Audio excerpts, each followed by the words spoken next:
Thank you, ma'am. And next, we are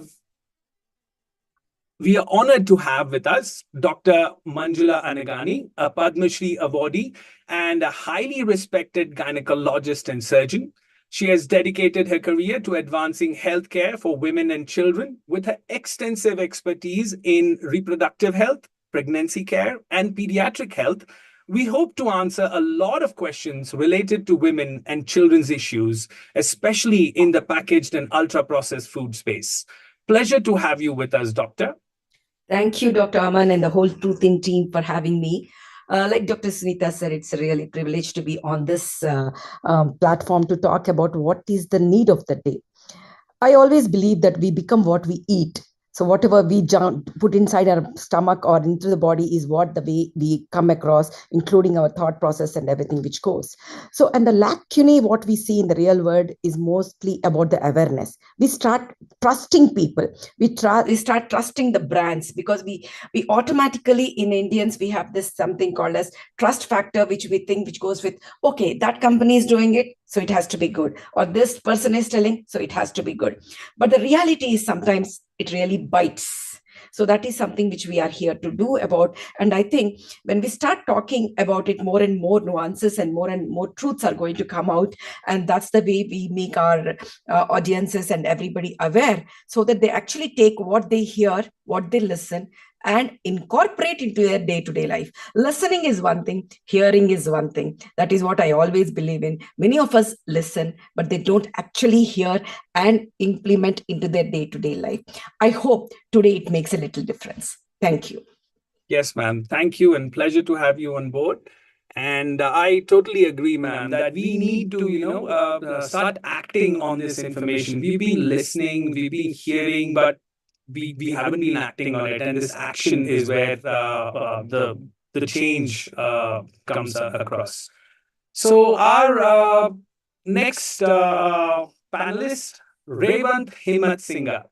He's well known for his explosive, hard hitting facts on food labeling. The Food Farmer, a passionate individual working towards various reforms for consumer awareness and rights.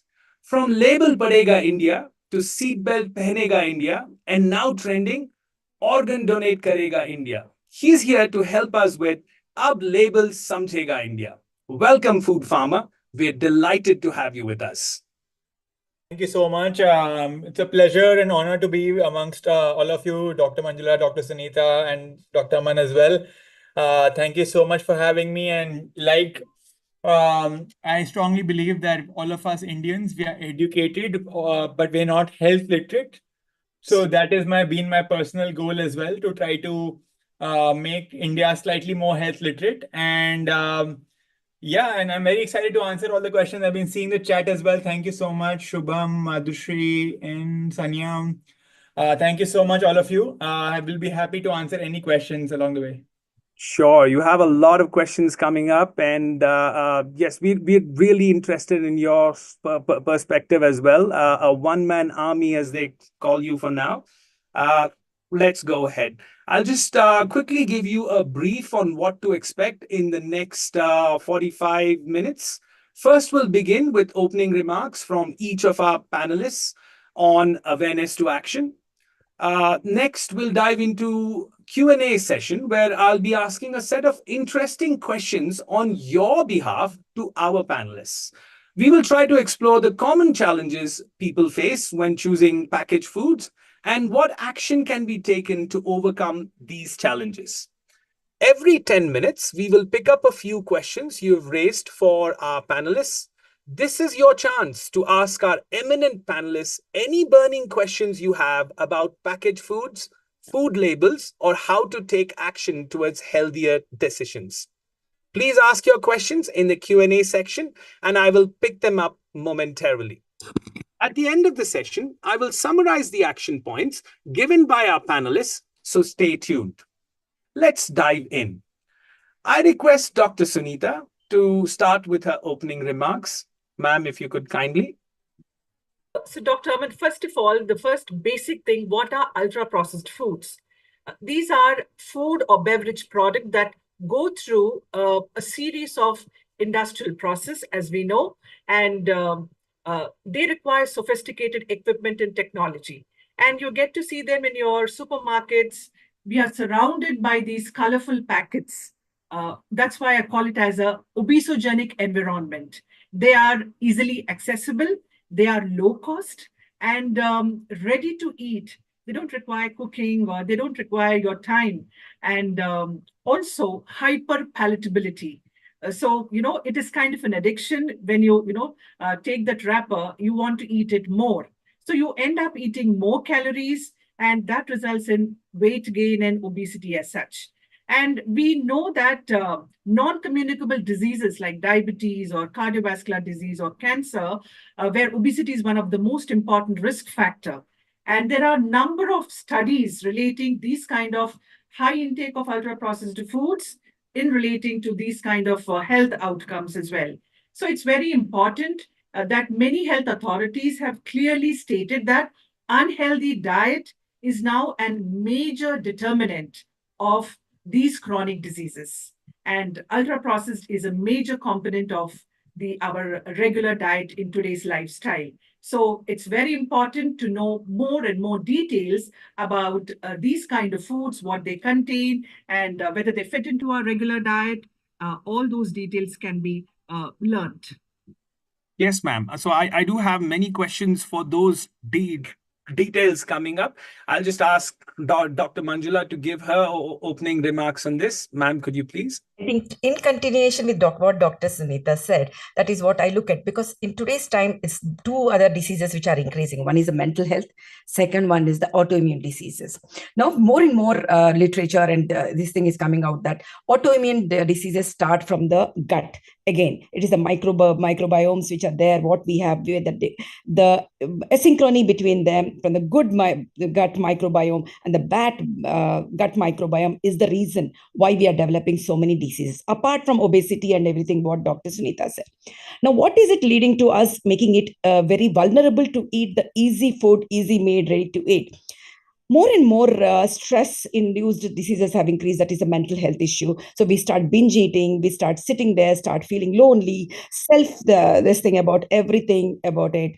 And then what do we want? We don't want to work. We don't want to do anything, hopelessness and everything. So what we want is something which is easy and we want to dump inside. So that's where everything is starting. So it's all one big vicious circle which is happening. We start eating, and we start eating junk, which is easy to eat and tasty. Hyperpalatable is something which I really loved the word when Dr. Sunita said, because anything which is tasty is what is people want to eat. And anything which is tasty means there is either sugars in it or something which has to increase the taste. And we do know anything white is poison. Need not be medicine, need not be cocaine, need not be anything, sugar or rice or anything which is white is definitely. And one thing I want everybody to understand in today's topic when we talk is anything in moderation. Please stick to that. So we are not saying don't eat processed food. We are not saying don't eat something which is easy. But we all need time. We all have to work. We are multitasking. We need easy. But what is the best to eat in moderation, and how can we still keep our health fine? That is what I feel today we need to be discussing about. 100%, man. I'm with you with that, ma'am. And we will get to questions on that. Let me quickly pull in the food farmer. Your opening remarks, sir.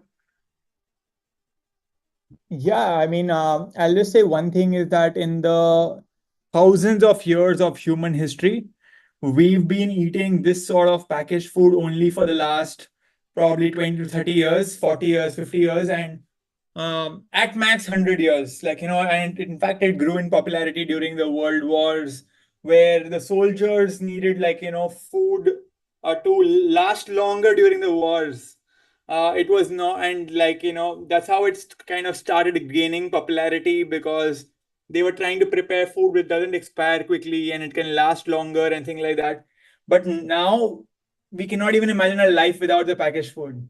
What was for thousands of years we did not eat it. For the last 50 to 100 years we've been eating it, and now we cannot imagine life without it. And every single generation is eating more packaged food than the previous generation.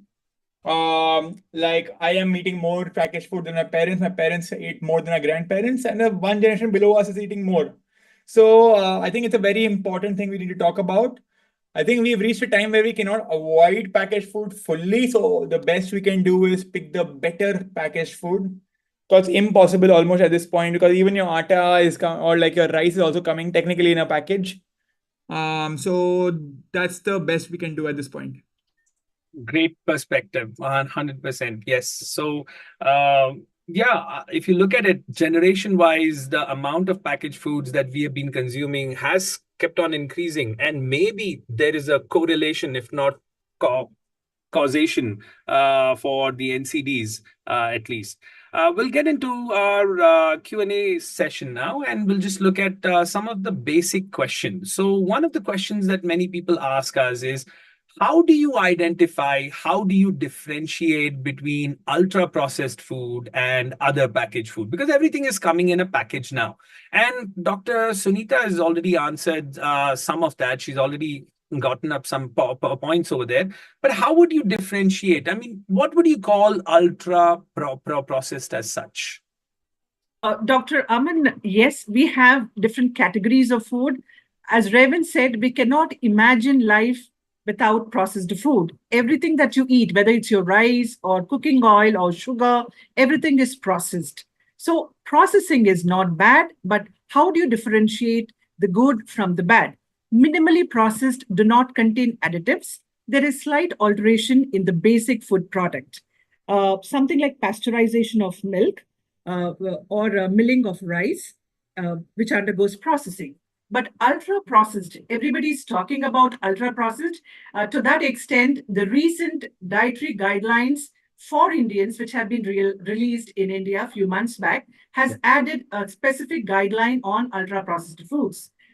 So when you pick up these kind of foods, it has a long list of ingredients, long list of additives, whether it's an emulsifier, whether it's a coloring agent, whether it's flavor enhancer, whether it's a stabilizer, whether it's a thickener. So it's a long list of ingredients. So that is one way you can differentiate ultra processed, like, yogurt is good, but you get different flavored yogurts with added sugar.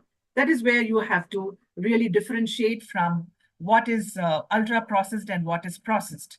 So you have list of them, whether you talk about your sauce or mayonnaise, cookies or jams, the list is endless, which is ultra processed.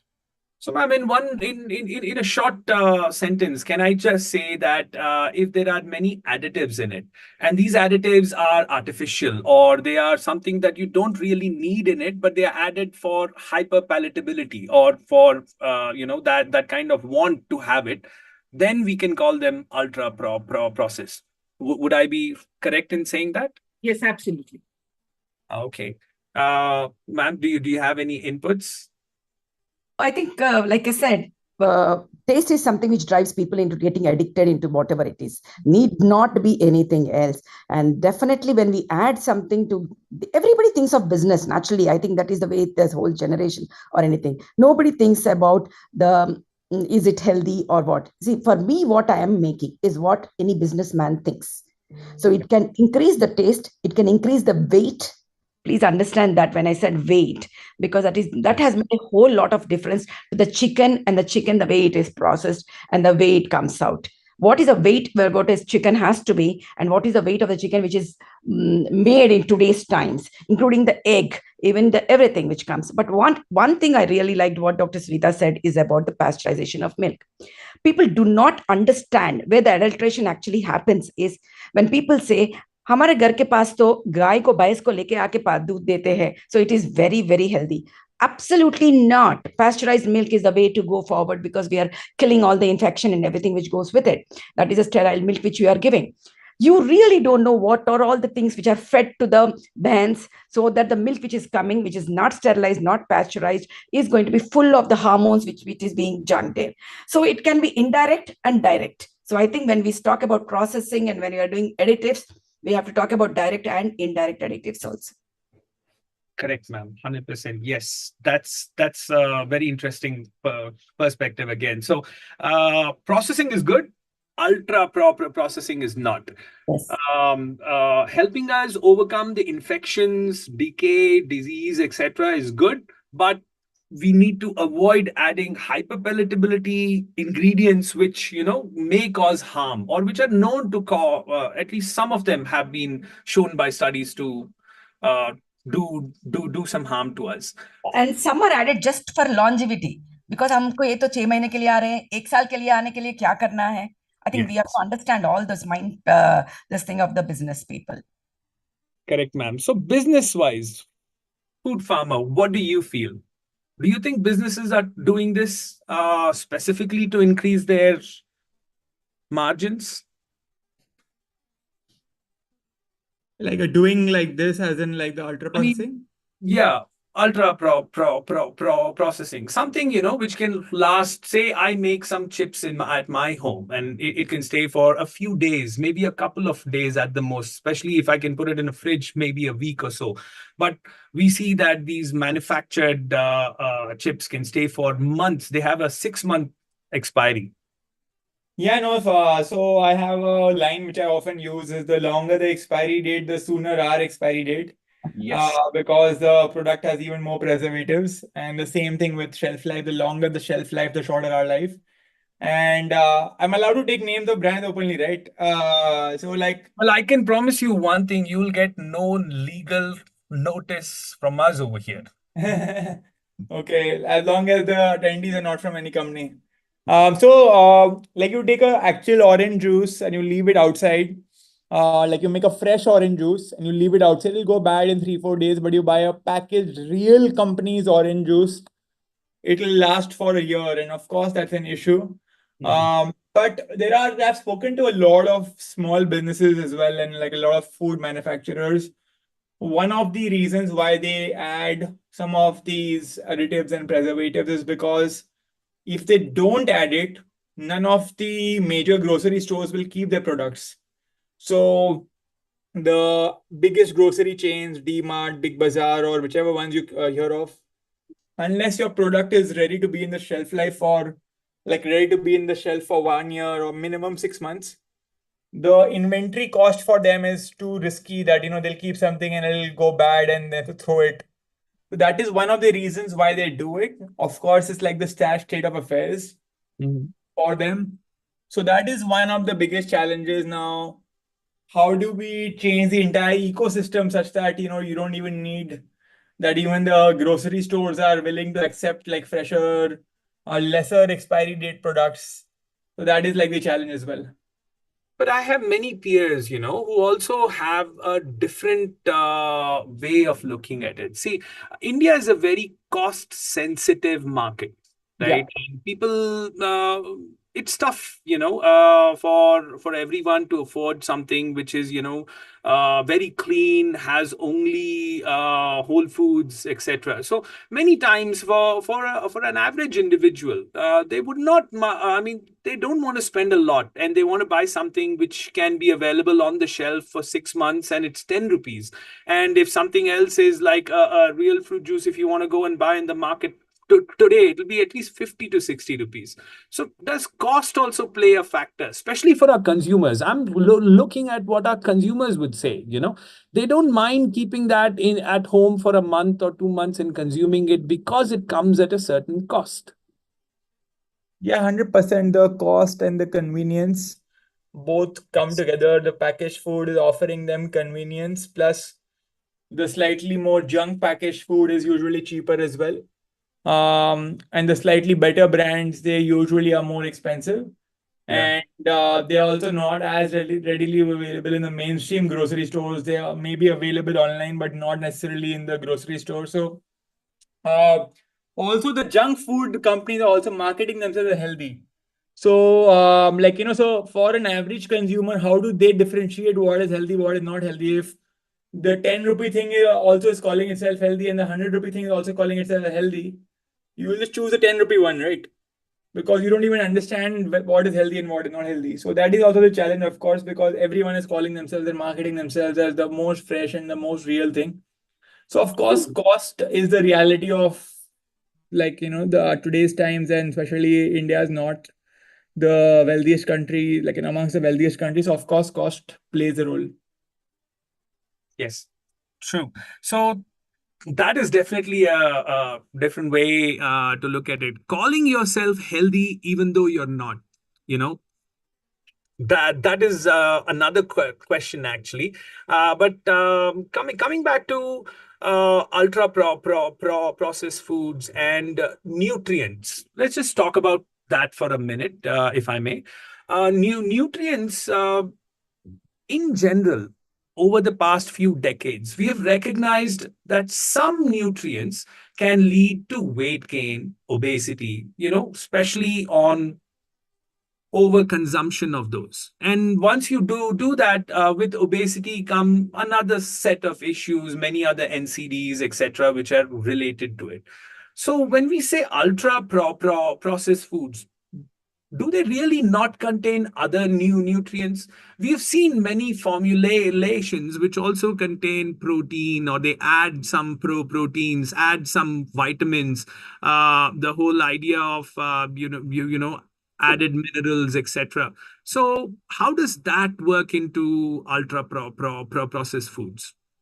Especially for a consumer, when they turn the pack, it said fortified with, or added protein, or having so many grams of protein in your dahi. How does that work out? Dr. Sunita, if you could kindly. Yes, Dr. Raman, when we talk about ultra-processed food, first of all, what it contains and what largely it doesn't contain. What are the main nutrients that it lacks? We have discussed that it has more sugar, more fat, and more sodium, that is salt. But what it lacks majorly is good quality protein, which is very important part of our Indian diet, and also fiber, though not a nutrient, roughage is very, very important. We're talking about gut health in a big way. So fiber as a component is missing. Another thing is the, triple burden. That's the other thing is micronutrient malnutrition. All right. So even though most of them, whether it's your breakfast cereal, yes, there are food staples like, salt is iodized, to combat nutrient deficiencies, which is again a good thing. Enriching and fortification of certain vitamins and minerals in a country like India. Yes, it is important to combat nutrient deficiencies, but it's also important to understand how much of this particular serving of food is actually meeting your daily requirement. Sometimes the health claims could be misleading. It is, low sugar, low fat, iron rich, whatnot. So you really need to understand the food label and make healthy choices after all. So basically, they contain very less amount of fiber, micronutrients. That's the important, and also good quality protein, which actually our body needs. True, ma'am. Dr. Manjula, I think you have a point. See, I think there's a very interesting point on protein. Everybody wants to have protein because there's a lot of fad about high protein diet, and keto diet, and that diet, this diet. And we have seen people dying of only Atkins himself, like he died of his own Atkins diet. So what people have to understand, protein is good. Protein is important. There's always a balance which is needed, which is very important. So any protein which has less sugars, no added additives are what we are looking at. But unfortunately, we have so many additives, it becomes too much of everything. You take a protein powder, you take a multivitamin, which is fortification, more than what a body needs. How much does a body need? We know that it is about how much can a person take, 3 grams per kg per day is what we are looking at. But then people want their muscles. They go to the gym. Then they're added steroids into it unknowingly or knowingly to just improve the thing. So we do see so many celebrities who have become bedridden, or they die because of the so-called protein they have taken unknowingly. So, but then ignorance is not bliss. So that is something we have to know. Second thing is, before you start taking this high protein diet, you need to understand your kidneys. Kidney is something, whatever we eat or anything, we have only 2 scavengers. One is the liver, one is the kidney. They either go through the kidney or go through the liver.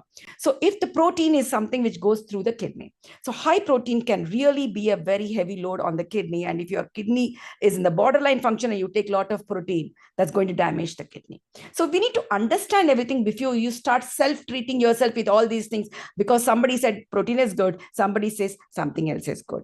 So that's something which I wanted to know. And there was one question I read. I don't know if I can answer it because, again, we are running out of time. I thought I will tell it. Will these additive things can cause cancers? Is a very interesting and important question, which I thought people have to be known. We need to understand certain things. There were very good points which brought it by Food Farmer and Sunita and Dr. Sunita and everybody.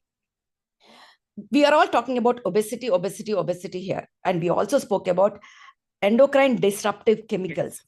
Yes. Okay, whatever we are taking, they are dioxins. Pollution, the stress, the binge eating, the additives, everything are having these dioxins, which are going to disrupt the endocrines in our body, leading to hypothyroidism, obesity, all the hormonal imbalances, which can lead to, in my subject, PCOS, endometriosis, fibroids, cancers. When I say cancer, it is definitely from the fat because of the obesity, which is going to be there. Plus, there is something which Dr. Sunita said, that is NCD, that is non-communicable diseases, that is a metabolic syndrome. What is metabolic syndrome is hypertension, diabetes, obesity, lipids being more, and the heart diseases. So are we attracting and making ourselves very first in a younger age group? We all never heard young women having heart attacks. Recently, last week also, we heard a 38-year-old famous celebrity's daughter having a heart attack and dying. At 38, a woman who's not supposed to be having an heart attack because of estrogen, but these are things which we have cultivated ourselves. So it is a reality. Understand how it causes and remember how we can control it. This is what I just started to tell you. Thank you for that, ma'am. Ma'am, in more simple words, Yeah. how can an average consumer, control? What can they do? See, one thing is, like we spoke about the milk, take a packaged, toned or pasteurized milk. Don't go for something which just comes, because there is increased estrogen in that. Increased estrogen leads to a lot of hormonal imbalances, precocious puberty. I have seen days baby with breasts, days baby with menstruation, boys having gynecomastia, because they think it is very healthy to drink milk from the buffaloes who are given lots of steroids and oxytocin and everything to eject more milk so that production of milk increases. And these junk foods with couch potato syndrome, where people are only studying and not doing any exercise, will have double this thing to become whatever they are. So you take food in moderation, understand what you're taking. Third, do the exercise. That is what it is. And I put forward one sentence about mental health and de-stressing them so that you don't binge eat into whatever it is. But whatever said and done, it is knowledge and awareness which is important. That's where we come in telling that understand the right to information and right information, and then do whatever you want to do with your life. Thank you, ma'am. Thank you for that. What about the Food Farmer? Do you have any inputs over here? No, nothing more to add besides what Dr. Sunita and Dr. Manjula already said. Dr. Aman, I just wanted Yes, to ma'am, interrupt please. in continuation with Dr. Manjula said, a Sure. very important thing about protein. Yeah. There are so many protein bars available. The cost of one protein bar, you can buy 15 eggs, which is low cost, high biological value, easily. I mean, it's a food source. So, you have to make your choice wisely. And there are a lot of tests that you have to first check before you are on such kind of things. True, ma'am. So if we are talking about quality of protein, can we also talk about types of fats? There are good fats, there are bad fats, right? And we have trans fats, saturated fats, which are always implicated for many health conditions. How can an average consumer understand the difference between a good saturated fat and other fats which can be beneficial? Could you give us some examples? Eat less fat over the decades has been the mantra, but I believe in moderation. I believe in the right balance. So when we talk about fat, if you're restricting fat and you're not cautious about your calorie intake, it doesn't guarantee weight loss. Whether you talk about heart disease, whether you talk about stroke, it is also the quality of fat which is important more than the amount of fat. So there are different types. You have unsaturated, which is supposed to be good, and saturated, which is supposed to have harmful effects on your health. Unsaturated, like polyunsaturated fatty acids, your sunflower or safflower or soya, can be consumed in moderation because you get essential fatty acid linoleic, which has to be supplied in your diet. We have the good fats, omega-3, EPA and DHA, where sea fish is a major source. You have walnuts, you have flaxseed, which are also the other vegetarian sources. You have the bad fats called saturated fat and the trans fats. Saturated are bad because they clog your arteries. Their byproducts in the body can increase your lipids as well. Something like butter, which is a red meat, or whole milk, these are come under saturated. Ice creams come under saturated fat, and trans fats are worst fats, where the liquid oil is solidified in presence of heat and nitrogen, which is dalda and vanaspati, which is known to increase your bad cholesterol and increase your cardiovascular disease risk. So moral of the story, bottom line is use it in moderation. Also, I want to tell you that don't go by the beautiful heart picture on the cooking oil, which says 0 cholesterol. I mean, these are all marketing gimmicks.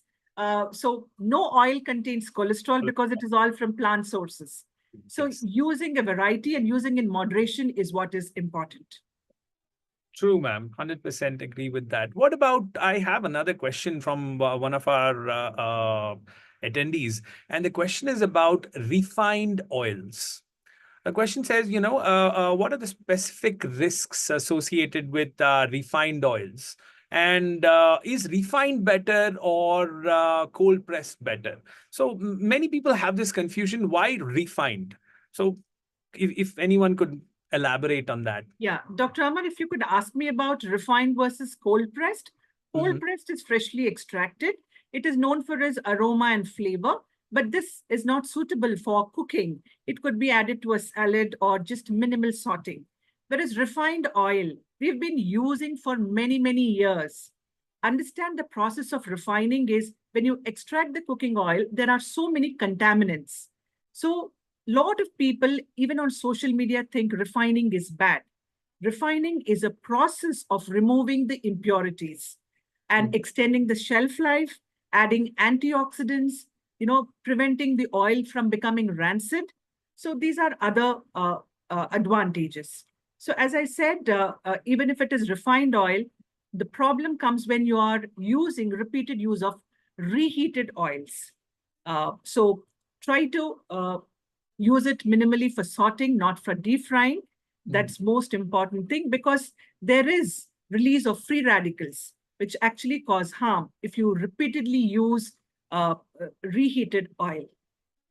Understood, ma'am. So yes, that is a clear way. But when we hear about whole wheat versus refined wheat flour and many others, so I guess that term refined has somehow got a negative connotation. Maybe in this case it is not so bad, but refined in general has become a practice now, and many people suggest that refined is not a good idea. Yeah, when you talk about refining, if it's a wheat grain, it has outer bran layer, that's a fiber. It has innermost germ layer, which has valuable B complex vitamins, phytonutrients, protein, and the middle endosperm. When you refine it, the bran is gone, the germ is out. We end up making atta from that starch endosperm, which is nothing but starch, which is devoid of any nutrients. So definitely refined flour and products made from that could be unhealthy, long-term use and increased frequency of usage. How to make it healthy? We can't stop kids. So if you have a pasta, you can add a lot of vegetables to it and try to make it as a healthy combination. So something like that. And also the studies say 1 meal out of 3 meals should have whole grains in it. Yes, ma'am. Yes, ma'am. So coming back now to some major questions that everybody has been asking. One thing that ma'am already touched on, and the food farmer also mentioned, and he's really good at that, is catching these labels, especially the ones which are misleading, which are, very confusing for the consumers to understand. Is there any specific instance, food farmer, you would like to mention, or Dr. Manjula, if you're up to it? We'll start with him. Yes, please. No, there are like many instances. I've covered a lot of this in my these in my videos as well. Mhm. But like some quick ones I'll just point out. Often companies use the color green because they associate green with nature. Yeah. So like a regular Maggie will be yellow, but the Atta Maggie will be green to kind of signal to us that it's healthy.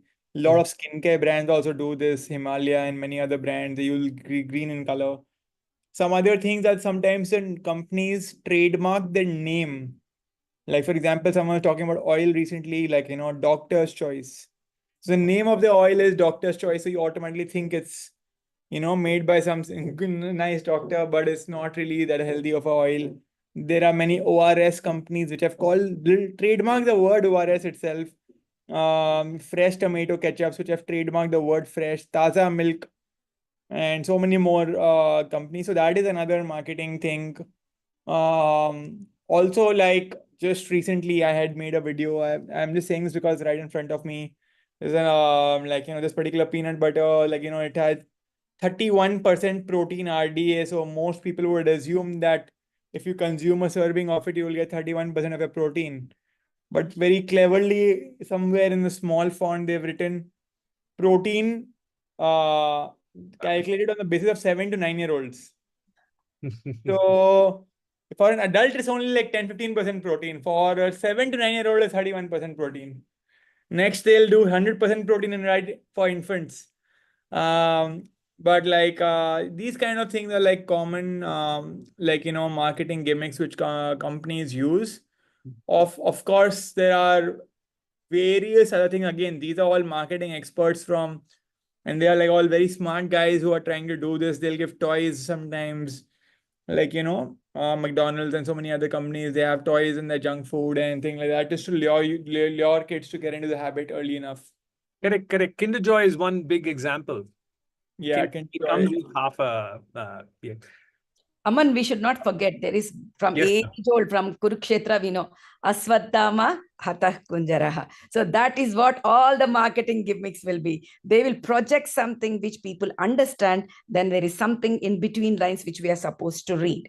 And there is a question here. Somebody was asking, if I am 70 grams, how much should I weigh? I told you, just make it into 3.3. That will be for for a particular day. So if you are 70 into 3.3 is what you should take for per day. Please don't try to eat everything. And Dr. Sunita clearly said biologically available protein, egg white. See, post-surgery, as a gynecologist and a surgeon, what we tell everybody post-surgery is please eat 2 egg whites a day. I think that is the best protein anybody can do for them to heal, the tissues to heal and get back to normal. Ma'am, can you once again re-clarify the 3.3 thing? 3.3 grams per kg per day is what we usually tell them to take the protein consumption. Not too much of it. A bit on the higher side, ma'am. Provided if they can take, that's the upper limit. That is what I'm trying to say. That's the upper limit. Okay. Upper limit with a normally functioning kidney. That is all very, very important for us to understand. Yes. So first thing is kidney function is very, very important. So when we talk about protein, when there is a deficiency, supplements and everything, this is not that is not excluding the dietary what we are taking. That is a total thing. Total of everything. Total amount we need, the amount of carb, amount of protein, amount of this thing. This is what we look at. Usually, when we say it is not a protein powder, how much we should take. I hope I understand. See, if you take a calcium, 1.5 is the daily limit for calcium. But what we tell the patient supplements is please take only 500. Don't take supplements more, because whatever said and done, the amount of calcium we take in milk and the dahi and everything takes up majority of it. And so we say 500 is a tablet when we start prescribing, unless they're osteoporotic. That's when we tell them 1 gram of calcium per day is what you should be taking. So otherwise, even though the upper limit is 1.5 grams, we only prescribe 500 milligrams of calcium per day. Because we need to understand more calcium in a depleted state of hydration will lead to stones in the kidney. So it's always tol mol ke bol. It is not one thing which we need to understand. Also, just wanted to give you examples of such misleading claims where Dr. Manjula very well clarified that you have to really go into the details. Kellogg's K, we always associate with the celebrity who's promoting and think that it is a low-calorie food. But if you look at with the normal cornflakes and Kellogg's K cornflakes, it's just the same calorific value. So people think that you can take extra servings of it since it's anyhow low calorie. It all makes difference whether you're using it with skimmed milk or whole milk. Same thing with omega-3 eggs. It doesn't really meet up the requirement. That's just a hype, which is of no use. You can just regularly go for the regular eggs rather than omega-3 fortified eggs. So there are so many such things. High fiber biscuits. People think, oh, they are very good because it's high in fiber. But do you look at the calories? They're equally very high in calories. So really, you have to go through the details, not just by the celebrity who's promoting or the glossy wrapper. And continuation is the same protein. Even though the RDA says 0.8, that will be 1 gram per kg. That is 70 grams. Like that's the question, I think. Like when we say, yeah, that is the thing. But when, like I said, that is the total what we need would be that much when we calculate. But the supplementation, what we need would be that much only, not more than that. So it will be Lifestyle wise also, ma'am, I think because for an active, very active person, it would be slightly higher. Yes. That's what is important. Otherwise, it's, I think, around 1 gram per kg is what we should be looking at. Correct. So coming back to some of the questions on, they're not really personal questions, but I want your personal opinions, I was hoping that we could ask some of these. So the first one would be to Dr. Sunita. Dr. Sunita, in your personal pantry, do you actually have ultra processed foods? Do you keep cake or cookies or biscuits? I just wanted to know. To be very frank, yes, there's no denial on that. We are human beings and we love different tastes. So as I said, 80-20 rule would be better. So 80% you eat healthy. And really, when you want to have that pleasure of eating, 20% could be, these kind of foods. I always say 1 week in a day could be a cheat day where you can indulge in your favorite food. So, 6 days you follow the discipline and 1 day could be a cheat day. After all, it's life. And the more you restrict, you will start craving for it. So it has to be balanced and see that, exercise is a part of your routine. Dr. Manjula has very well explained about stress and also just one factor, insomnia is a big problem. Yeah. Sleep deprivation. So mental health, sleep, exercise, and eating healthy. All three are, four are very, very important. Thank you for that, ma'am. What about Dr. Manjula? What's your I hardly eat ultra processed. Okay, so it's like I am a rice person totally. Even though everybody says you take so much carb and all, but I don't eat much. But I'm a rice person totally, and then घर का बना हुआ. Even if we go outside, I'm totally a rice person. This packaged food and all don't go well with me, so I don't much eat it. Okay, ma'am, great. And the food farmer. Yeah, so most people think I don't touch any form of packaged food, but how Dr. Sunita said, like everyone, we are humans and we also enjoy the taste. So my favorite junk food, I would say, although I don't keep it at my home, because if I have it at home, you'll have more of it. So is Maggie. I have made many videos against it, but from a taste perspective, I do like it. But again, I don't keep it at my home. I when I want it, I would order it or something like that, just to not increase the frequency. I agree. I think I should also say that, yes, Maggie is one thing which I would definitely, sometimes when I'm really this thing, I want that taste of Maggie masala especially. So I agree. Yeah, once in a while. Okay. All right. Aman, can I just leave?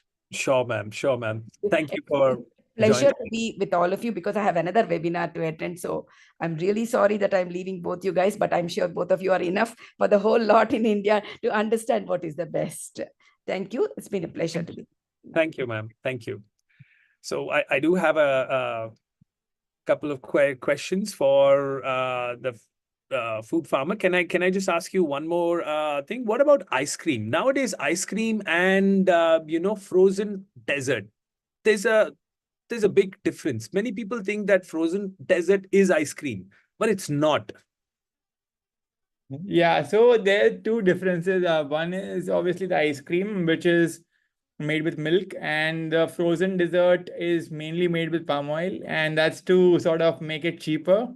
And the biggest brands in India, Amul and Quality Walls, have had a lot of fights regarding this. In fact, I think they are constantly been legally fighting. You just Google Quality Walls versus Amul, they've had constant fights. So yeah, I think most of us, what we've consumed for all our so many years has been frozen desserts, Yes. because Quality Walls growing up was the most dominant ice cream brand, like frozen dessert brand. But now I think this awareness around this has really grown, and Amul in most of their ads are now doing a sort of Label Padega India sort of a campaign where you turn around the pack, and so I think this frozen dessert thing is going to probably reduce a lot in the next 10 years. But what are the health implications of having something which is just oil and no or minimal milk related ingredients? There are two, three things. One is that it's can be very high in fat, Mhm. and there may not necessarily be any form of protein per se, and it'll be mainly fat. So that is like the one Very high challenge. fats, high sugars. Yeah. I mean, high sugar can be in milk as well, but depending on what they put. Correct. So I Uh, was actually asking Dr. Sunita, what health issues we can expect because of that. As we have seen that over the years, there is increased availability and consumption of these ultra-processed foods. Health implications, one is weight gain. There are many randomized clinical trials which have shown diet high in ultra-processed and zero diet in ultra-processed. A considerable period of time, people on ultra-processed have gained weight, increased waist circumference, cardiometabolic risks like increased blood pressure and decrease in good cholesterol, and also increase in C-reactive protein, that is inflammatory marker. Then we talk about type 2 diabetes, increased incidence of insulin resistance associated with obesity and type 2 diabetes, and also pregnancy outcome. During pregnancy, if you're eating more of these ultra-processed, increased weight gain, putting them at high risk for various complications like gestational diabetes and many more. And also frailty among elderly people, mental health leading to depression, and also gastrointestinal diseases like irritable bowel syndrome. And Dr. Manjula rightly pointed out the recent thing was about autoimmune diseases, like Yes. you have Crohn's disease or ulcerative. We never know what they're sensitive to. It could be an emulsifier, it could be a preservative, the whole list. We don't know what our intestines is sensitive to. Functional dyspepsia, and so even asthma, respiratory issues like asthma. So these are a few of those health implications associated with increased frequency and increased quantity of consumption of these ultra-processed foods. True, Dr. Sunita. So there are so many health implications with them with all these. But if you had to give one takeaway for the average consumer, who's just going into a store, he's walked in, he wants to buy an ice cream for his kid, for his family, or just have a good time once in a while. What should they look out for? What should they do? I would say that read label. It's a healthy habit. These numbers can be confusing, but take just few minutes time before you actually make the choice. And what best if you have such app where you can easily scan and get to know within fraction of a second. It'll help you to make healthy choices and make your life easy. So it is very important to know the details before you buy. Don't go by the wrapper or the celebrity promoting it or the brand. Just go by the food label, which is very, very important when you make choices. True, ma'am. So to make informed choices is the best option. And that is what the food farmer has been doing through his Label Padega India campaign.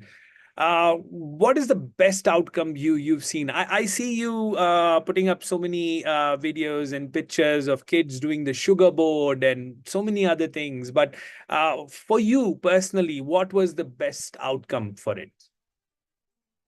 Like those individual students doing this is obviously very, very empowering. And especially I've seen even like many underprivileged students and things like that also like, participating in it. So which was very encouraging, and like some messages that, some people's sugar levels have reduced and things like that. So that's been very encouraging. But I think the biggest, thing has just been like an overall ecosystem shift, that there have been so many people like who message me like they're planning to start a new small business, which is like a healthier version of a Bonvita or like a cleaner version of a Horlicks or thing like that. So I think in the next 5 years, we'll see a lot more healthier alternatives, which we don't currently have.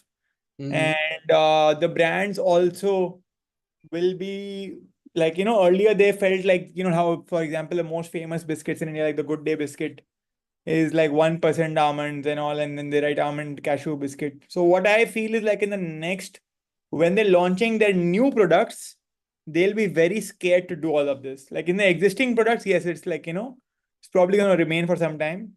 But whenever they're launching all their new products, they will be scared like 10 times before saying that almond cashew biscuit and it has only 1% almonds. So the future of advertisement in food will get slightly cleaner. Yes, So the we all hope ecosystem, so. yeah. Yeah, we all hope so. So I have one more question for you, Food Farmer. It's been asked by one of our attendees. Where do you see yourself in the next 5 years? Where do I see myself in the next 5 years? Politics or That's a common comment I get. Like, health minister, health minister. It's like kind of funny. But like I don't know what to do about that. No, so I do not know as I said, my goal is to try to get health in the school curriculum. I don't know where that will lead me to. Whether it's in some sort of an advisory capacity to the government or actually being a part of the government. To be very honest, do not know the answer. Like 5 years ago, I was doing something so different from what I'm doing right now. So it's very hard for me to predict what will happen in the next 5 years after this. Definitely, it takes courage to do what you're doing, fighting against. I wouldn't say fighting against you. You're making everyone aware, and it's definitely been very helpful. Dr. Sunita, I have one question for you. In all these years, you've interacted with so many countless uh, patients who come to you. What was the most impactful thing, especially something related to do with packaged food or people consuming a lot of it? Do you have any anecdotes? Yes, I see many of them. And one classic case I remember, a little child around about a 12-year-old with, high risk of type 2 diabetes was referred. Only son, mother was worried. All we did was cutting down the junk food, encouraged him, to play in the ground, made little changes, not much in his diet. And then we see that insulin level, which was very high, had considerably dropped and come back to normal within 4 months with the changes. So, that really made me happy that if the child would have left, could have developed type 2 diabetes in few years. So I know post-COVID, most of the children have become giants. This is a very important challenge. I think we should get started from schools because they are going to be tomorrow's adults. This kind of education is very, very important. Bringing awareness is very, very important among young adults and children. So that was a very satisfying case for me. Thank you for sharing with us, ma'am. And since we're almost towards the end, I'll just quickly try to recap. We have a lot of questions today, and we will be having follow-up webinars happening in a few weeks, where we hope to answer all this huge mountain of questions which have come in. But it was great to understand your personal perspectives, get your expert feedback on so many of our basic questions that a lot of our consumers have. I would quickly like to recap one thing from Dr. Manjula, what she said, and which really stayed, was that we need to be sure about what we are consuming. We need to, really take our time and understand what we are having. And that is something which I do think that many people will agree it's very important. And like you said, ma'am, that our the quality of food needs to be looked at, and how we can and using a way, we need to spend time to look at and read what is there. And definitely I think at NatFirst, through Truth In, we are trying to give our consumers that kind of benefit where they are quickly able to understand. And with the Food Farmer's insights and his involvement here, I'm sure we can definitely reach that goal. So again, thanks a lot for your expert insights and for joining us today. There are many questions which are still to be answered, but we'll get to them shortly. And I hope to do this again. Thank you for being here.